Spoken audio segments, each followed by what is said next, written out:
Pronto, a primeira cena do painel é que falamos do Gênesis, né, da criação do homem, né, o projeto de Deus. Né? Todo o painel ele é o projeto de Deus, mas a primeira cena é a que abre o painel, é aquela que abre. Então, toda a cronologia. Então, a primeira cena fala da criação, o projeto de amor de Deus, né, para o homem. Então, na primeira cena, nós temos que Deus, né, soprando o sopro da vida para o homem. E a partir do homem, ele tira a costela do homem para criar, né, a mulher, né, a criação da mulher. Então, toda a primeira cena, ela é rica nisso. Ela tem essa riqueza, né, essa grandeza de criar os elementos, né, vamos dizer, os elementos naturais, os elementos, a água, né, as plantas, a árvore, o fruto, né, os pássaros, enfim, os animais terrestres. Então, assim, tudo foi voltado para o bem do homem, para e com o amor do homem, para o homem. Né? Deus criou nisso, né, enfatizando isso. Então, toda a primeira cena é com essa motivação. A motivação de trazer o homem para perto de Deus, mostrar ao homem qual era o plano de Deus. É um plano de amor, um plano de companheirismo, é um plano do bem, né? Só que teve o pecado. Então, como todas as cenas são passagens bíblicas, o que é que eu quis colocar também? Enfatizar a parte do pecado original, né? O pecado do homem. Né? Então tem lá também simbolizando a cobra, né? a árvore do bem e do mal. Temos também a parte do céu estrelado, que simboliza o quê? A noite. Temos a parte do sol, do dia. Então, tudo isso voltando que é uma coisa assim, voltada para o homem, né? Como se Deus desse de presente para o homem. Ele criou o homem e deu todas essas coisas de presente, por amor ao homem.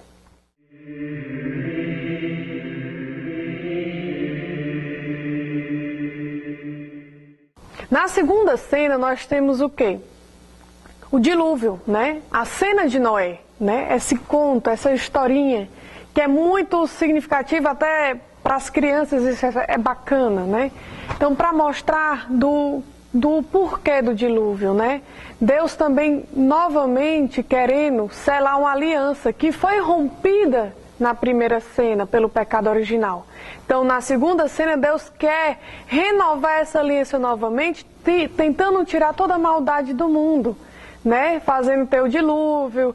Aí tem a historinha, né, da barca, né, dos animais que foram recolhidos e tudo. Esse é um outro projeto e um plano de Deus para o homem, não um projeto de amor, né? E não algo assim, revolucionário não, mas mostrando as tentativas de Deus. Então todo o projeto iconográfico são as tentativas e o plano de Deus para o homem.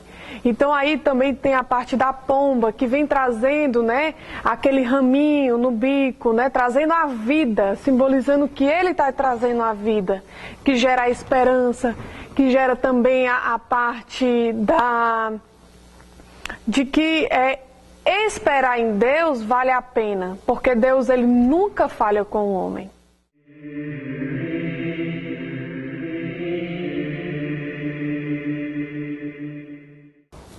Na terceira cena nós temos a figura de Moisés, o grande profeta do Antigo Testamento. Então, Moisés ele foi muito marcante pelos grandes feitos, né? Por ele ser um grande instrumento da ação de Deus na vida do povo judeu e do homem, né? Então, nessa fase eu quis enfatizar o quê? De como Deus ele teve a docilidade e a delicadeza e a sutileza de como ingressar Moisés, né, nessa parte, nessa cena, nesse contexto do Êxodo. Que o que é? Moisés chegando no cesto, né? E aí vem a Cleópatra, vamos dizer assim, que pega e cuida e traz como um filho, né? E é esse que vai ser o grande profeta de Deus, né? É aquele que vai libertar o povo do Egito, da escravidão. E aí, é essa sutileza que eu queria enfatizar como algo muito belo e não como algo assim de que sinais de pestes, nada disso. O que eu queria mostrar é a beleza e o olhar de Deus do projeto dele. De novamente renovando essa aliança, de trazendo o povo, né, que passa pelo Mar Vermelho, que sai do Egito, né, e tem toda aquela simbologia, né, a simbologia da sarça ardente, que é a experiência que Moisés tem com Deus, é a partir da sarça ardente, e ele que não se queima, que é uma árvore que não se queima, que tem também a experiência dele, né, já depois que saiu do Egito, das tábuas da lei, que são os 10 mandamentos, né? Então, assim, e o primeiro mandamento que é muito rico, né? Amar a Deus sobre todas as coisas, né? E isso ficou muito forte. Então, eu acho que isso é que deveria ser, né, assim, de ficar marcado para o povo. Quem for olhar, vê isso, nossa, olha que bacana, né? As tábuas da lei, né? O cajado, né? A sarça ardente, olha Moisés, né? Olha como Moisés ele chegou, né? Ele chegou num cesto, no rio. Então, assim, uma coisa muito bacana.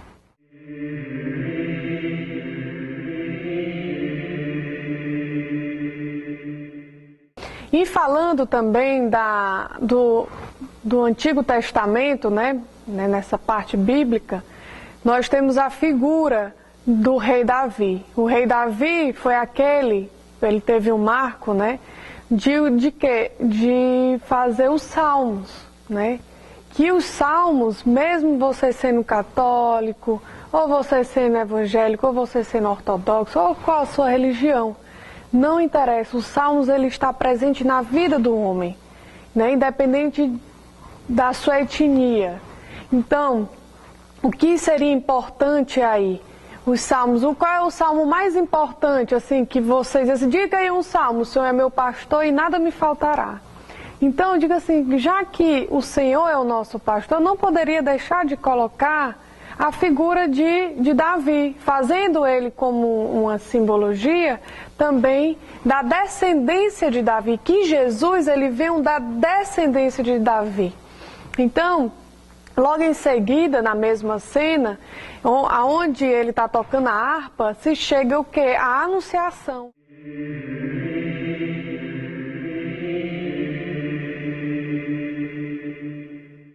Onde é o anúncio da vinda do Messias. É anunciado a Maria, né, que ela será a mãe do Salvador, que ela será gerado dentro do ventre dela, a partir do Espírito Santo, que ela será a mãe do Salvador. Então ali o anjo ele segura uma esfera que tem escrito Alfa e Ômega, né, com as suas abreviações, que significa aquele que sempre existiu, aquele que é o incriado, o princípio e fim de tudo, ou seja, o incriado, né? O Criador, aquele que criou todas as coisas. Então ele é o enviado, porque o anjo ele tem essa missão, ele é aquele que vem anunciar algo, é aquele que está indo em missão de algo. Então ele veio anunciar, né, a Maria que ela ia ser a mãe do Salvador. Né?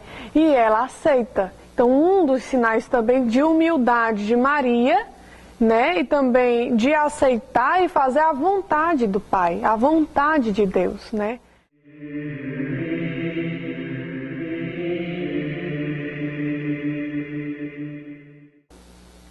A cena da visitação de Maria a Santa Isabel, que ela também vai em serviço de Deus para ajudar na criação dela, né?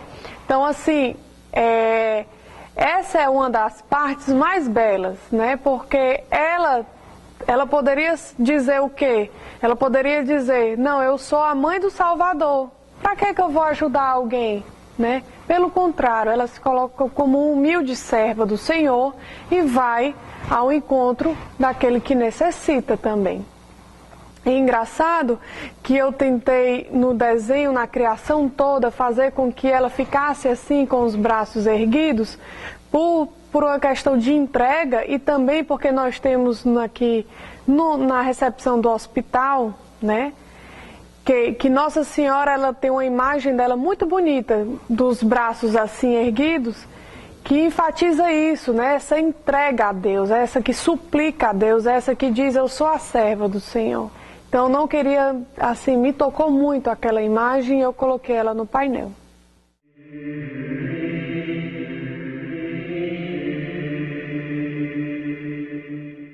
Cronologicamente, a próxima cena é a cena do nascimento de Jesus, aonde o menino, ele nasce, e engraçado que ali é o centro do painel, é aonde se foca a Sagrada Família, aonde se foca o símbolo da família que está reunida, aonde se foca também o sinal do Salvador, né? Do Verbo que se fez carne, né? A palavra de Deus que se fez carne e habitou entre nós. Então é a cena mais importante. A cena mais importante é a do nascimento, né? Muitos falam que é a imagem, né? Assim, o Verbo que se fez imagem. Por isso que nós podemos representar a figura de Cristo, a figura de Deus em Cristo, porque Jesus é Deus, né? Jesus também é Deus. Então, assim, é Deus que se faz presente entre nós. Então, mais um belo projeto de Deus em nossa vida. Mais um projeto que dessa beleza, essa beleza que nos salva, né? A beleza salvará o mundo. E qual é essa beleza? É o projeto de Deus. Deus, mais uma vez, para selar essa aliança com o homem, enviou, né, o seu Filho amado, enviou Jesus, enviou o Messias, né? Então, essa é o projeto, né? É a vinda do Salvador, né? Eis a promessa. Então, nesse contexto todo, nós temos Nossa Senhora como, né? Maria, ela está como um trono, né? Ela está sentada, mas ela está como um trono para o rei, né? O Messias, né? O Deus, o Salvador. Então ela está ali como aquela que está como um trono.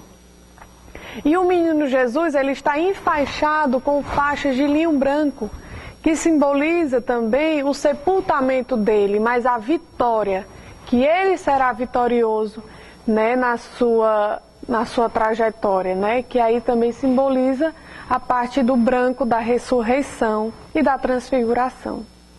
E José está do lado, né, como aquele que protege, como aquele que providencia todas as coisas para o projeto de Deus também acontecer, né? Então ele está ali como a providência de Deus, né? Como aquele que está também fazendo a vontade de Deus. Então ele ali, ele está logo entre ele e Nossa Senhora tem o quê? Tem uma palmeira. E essa palmeira, ela tem o significado da providência, porque da palmeira se tira tudo, se aproveita dela o todo, né? O seu fruto, a madeira, a sua palha, tudo é aproveitado. Então ela é o símbolo, né? Ela é o símbolo da providência. Então, como José é esse sinal de providência, eu coloquei também esse significado bem forte, né? E também José segura, né, no seu bastão floresce um lírio. E esse lírio tem um significado muito legal. É um significado da pureza, né, da virgindade, né, dele ser o virgem, mesmo sendo pai, ele é o pai adotivo, né? Então ele se coloca nessa postura de uma pessoa que está ali para fazer a vontade de Deus, independente dos seus desejos, né? Ele está ali porque Deus quis, ele está participando de um projeto de Deus, ele está sendo colaborador, né, do projeto de Deus, ele é um facilitador do projeto de Deus. Então, ele como pai adotivo, ele aderiu e acolheu essa virgindade, né, esse celibato, como é que eu posso falar, esse coração indiviso, né, entregue dessa pureza de Deus. Então, o lírio ele tem esse significado da pureza de Deus, da beleza de Deus.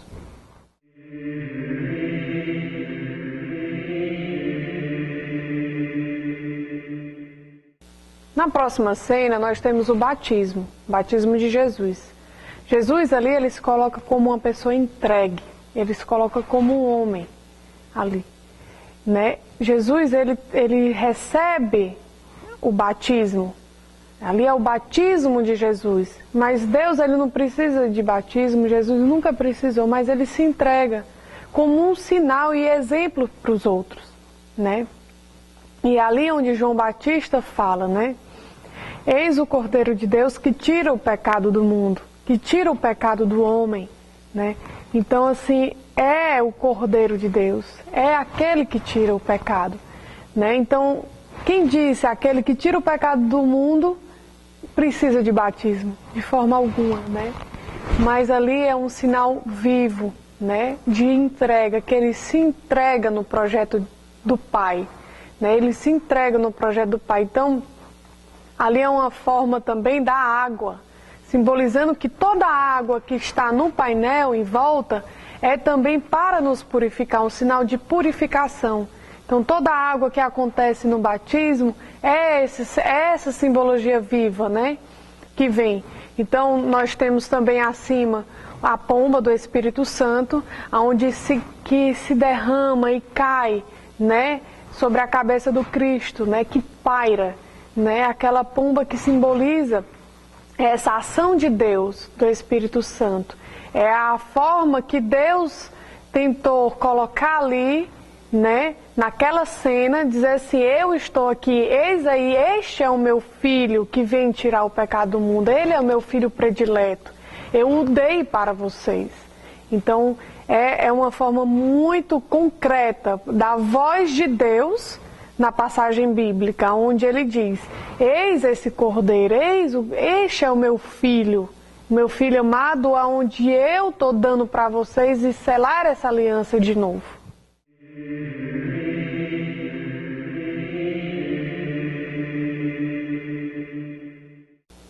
Assim, logo depois do batismo, nós temos a cena de curas, né? Então, a cena eu queria colocar algo simbolizando a fé, né? A fé que cura. Então, todas as cenas, né?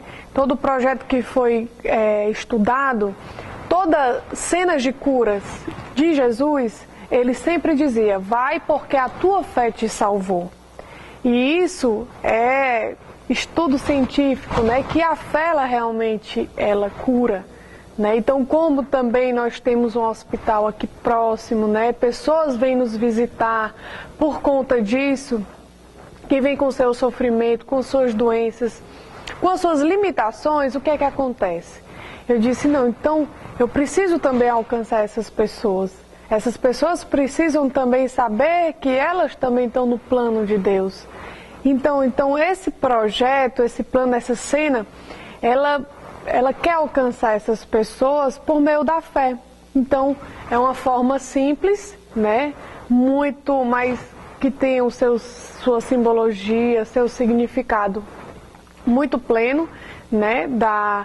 Nós temos a cena do paralítico que é curado, aonde Jesus, ele puxa pelo punho, né?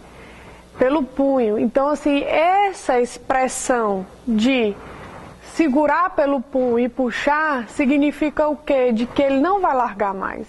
Depois que o paralítico, ele diz, eu quero ser curado, Jesus, ele não larga. Então, ele puxa e traz para a vida nova. Da mesma forma o que acontece com o cego, né? Com o cego, Jesus o que? Ele coloca a mão no olho, né? Então essa expressão e essa atitude de Jesus é quando nós nos decidimos e temos a nossa fé, é que nós temos esse alcance. Jesus não larga mais, ele vai querer curar. Então é esse sinal de fé. Quando nós cremos e nós queremos, Deus ele faz mesmo sem dar nem a chance de voltarmos atrás.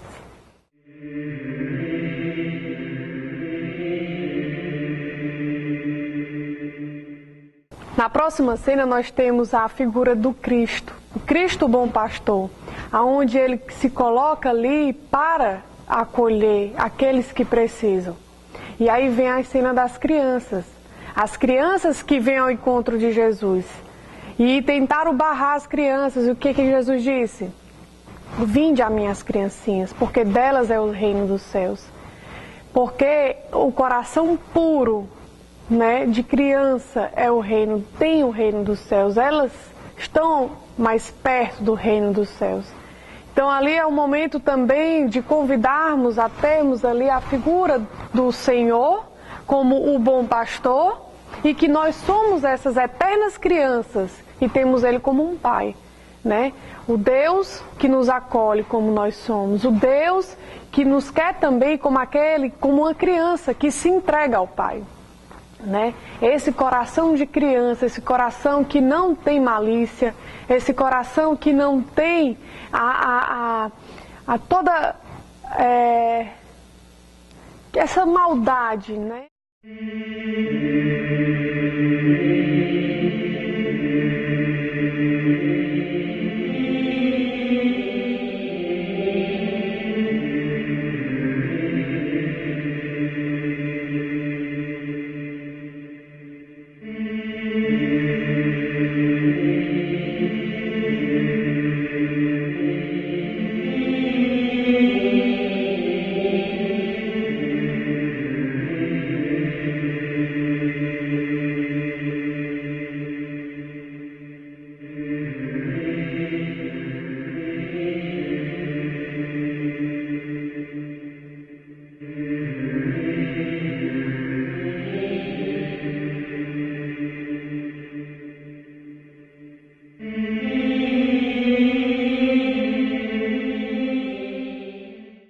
Então, logo em seguida, nós temos a cena da ressurreição.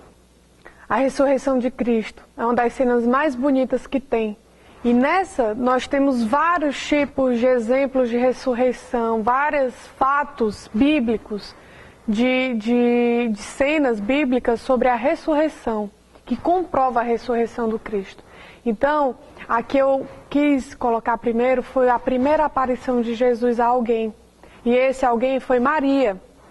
Né? Maria Madalena. Então Maria Madalena, ela quis ao encontro, né, do mestre dela, daquele que ensinou tudo para ela, aquele que perdoou ela e curou ela de todo o pecado, que a salvou. Então ela foi atrás sem nenhuma pretensão de achá-lo vivo, porque ela duvidava por ser humano, normal, mas ela encontra ele vivo, né? Onde ele diz, né, Miriam, Rabone, ela grita. Né? Rabone significa o quê? Significa mestre, né? Meu mestre. E Miriam significa Maria, né? Então, assim, um encontro. Então, aquilo eu queria enfatizar, o encontro do Cristo que não está mais no túmulo, que sai do túmulo, mas que encontra com essa mulher, essa filha dele, né? Ela tem ele como mestre, ele tem como uma filha, porque ele é Deus. Então, esse encontro dos dois, é isso que eu queria enfatizar, do olhar que ela tem para com ele, ela se coloca aos pés dele, né? Quando ela reconhece que ele é o seu rabi, né? É o seu rabone, né? O seu mestre. Então, esse encontro, né? Então era um convite para quem for contemplar e fazer essa leitura, contemplando e fazendo uma leitura para consigo, de você se encontrar com Deus, fazer esse encontro com um Deus que é vitorioso, que é o Deus que venceu a morte, né? Que a morte não o derrotou, né?